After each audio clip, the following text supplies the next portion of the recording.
রাজধানী সংসদ ভবনের দক্ষিণ প্লাজাতে আপনারা জানেন কিছুক্ষণ আগেই মাননীয় সাবেক প্রধানমন্ত্রী, তিনবারের প্রধানমন্ত্রী বেগম খালেদা জিয়ার যে জানাজা শেষ হলো এবং শেষ হওয়ার পরে উপচে পড়া মানুষের ভিড় এবং প্রশাসনিক বিজিবি, র্যাব, পুলিশ, সেনাবাহিনী সহ অসংখ্য মানুষ এখানে বাঁধ ভাঙা জোয়ার নিয়ন্ত্রণের বাহিরে।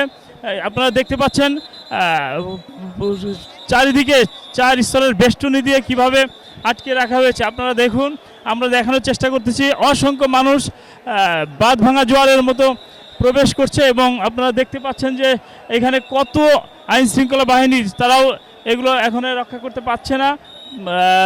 পিপিলিকা শাড়ির মতো বাঁধ ভাঙা জোয়ারের মতো মানুষের উপচে পড়া ভিড়, সব কিছু ছেড়ে সব আইন ভঙ্গ করেই মানুষের যে জোয়ার, গণজোয়ার, সেটা আমরা পরিলক্ষিত হচ্ছে যে একজন গণতান্ত্রিক সাবেক প্রধানমন্ত্রী বেগম খালেদা জিয়ার যে মানুষের হৃদয়ের ভালোবাসা কীভাবে অর্জন করেছে তা আজকে এই জানাজাতে আমরা দেখে অনুভব করতে পারছি।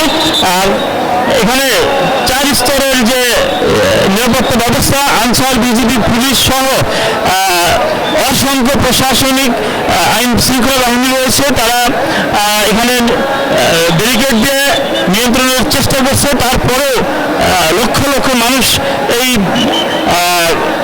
বেষ্টনী ভেঙে তারা বাঁধ ভাঙা জলের মধ্যে প্রবেশ করছে এবং সকলেই এখন জিয়া উদ্যানে সেই শহীদ জিয়াউর রহমানের কবরস্থানের দিকে যাচ্ছে। আপনারা দেখতে পাচ্ছেন, আমিও আপনাদেরকে একটু দেখানোর চেষ্টা করতেছি ক্যামেরাতে।